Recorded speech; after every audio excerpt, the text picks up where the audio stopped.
Hi and welcome to The Winning Factor. I'm Alan Aitken, and on this show each week we take a look at some upcoming races in Hong Kong and try to identify an element of the race that we might look back on later as having been a key ingredient to finding the winner. Well, the first race we're going to take a look at on Sunday is race 3, and our winning factor here, an unusual one, the field size. So this looks a competitive sort of a Class 2 with Beauty Smile looking for 3 wins straight. Another beauty horse, Beauty Rush, getting back to his preferred distance. While there'll be plenty of fans, I think, for Joe Moreira's ride, The Crown, and for Winning Method from the red-hot Danny Shumyard. And as a little bit of a detour, I want to show you a Trainers Premiership with a difference here, and this is the Trainers Premiership since the turn of the year. So since December 31, this is the order if we used only those wins, and the front runner is obvious. John Size has been having a big time of it, making his mid-season surge, which is not unusual, but he is really putting the pedal to the metal this time, and he looks to have a big day ahead again on Sunday.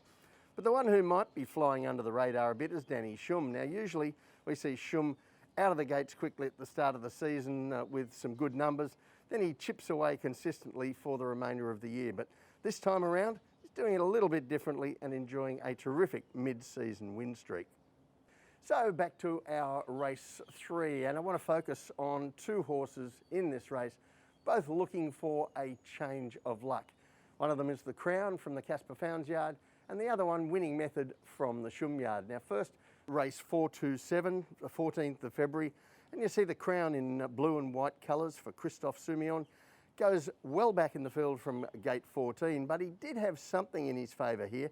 You see on the heat map a very strong second section which was going to assist horses running on, and Soumillon stays inside in the straight, does find some traffic up the inside, but gets home well into 5th placing.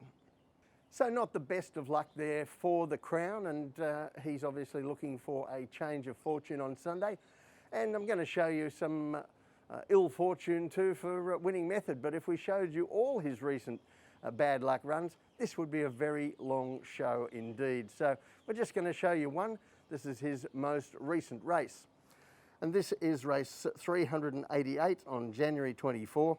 An interesting replay to have, because you'll note the 4 leaders in this, Highly Proactive, and the beauties, Legacy, Rush and Smile, are all engaged again in this race on Sunday. Now the pace is quite good here without being fast, but we see Winning Method. He's in pale green and yellow colours, goes back from gate 11, and he's a touch keen, something that he does in his races which doesn't help his riders much. But you see him in the final stages of the race getting home well to finish 5th to Beauty Smile, who he meets again. And Winning Method's previous runs from gates 13, 13 and 9 over Sunday's course and distance were similarly unlucky. That little tendency he has to over-race means that his riders can't do anything positive on him to set him off early in the race. So he has to be gently handled, allowed to loiter out the back and run on.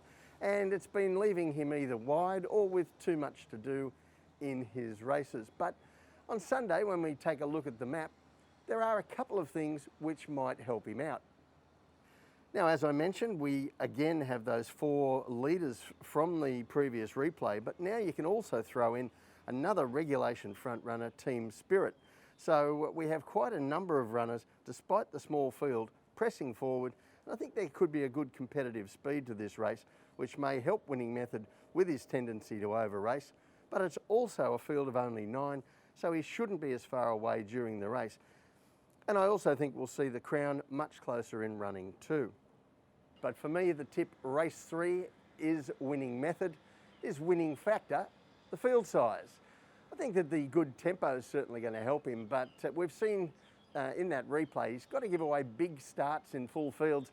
The smaller field this time, he shouldn't be as far away and should be able to close off with a better result for a hot stable in town right now, Danny Shum.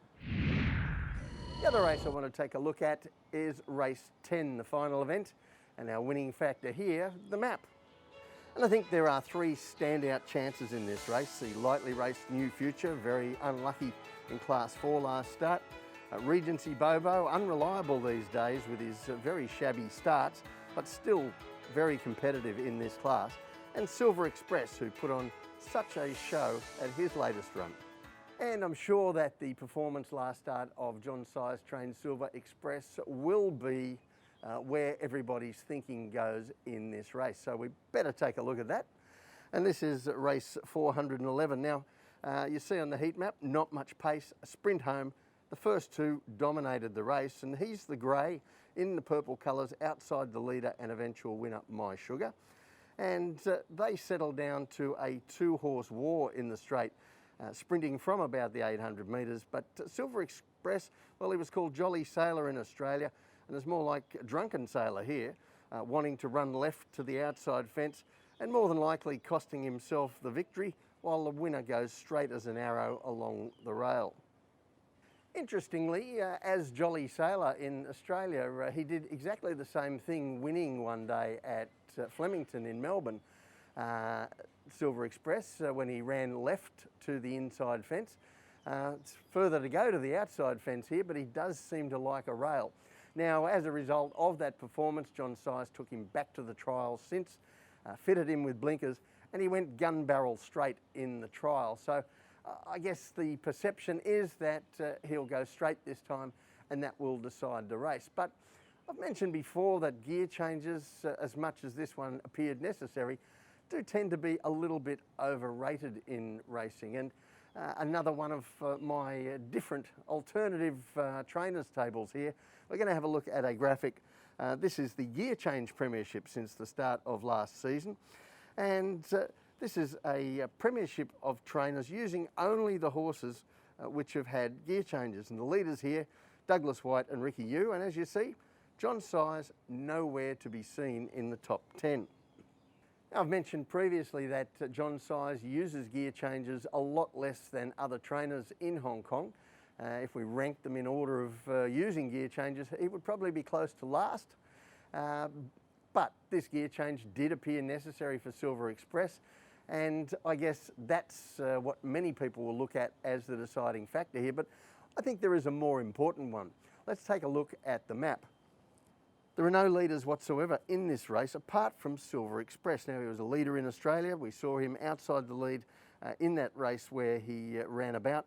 And I think that might be even more important than the blinkers. Now, New Future, unlucky last time from a wide gate coming from the back. Looks like he's going to be unlucky out there again. And Regency Bobo was once the most reliable beginner in Hong Kong. These days is a real trick at the start and more likely to stand there and miss it than he is to jump away cleanly. So the tip in race 10, Silver Express, his winning factor, the map.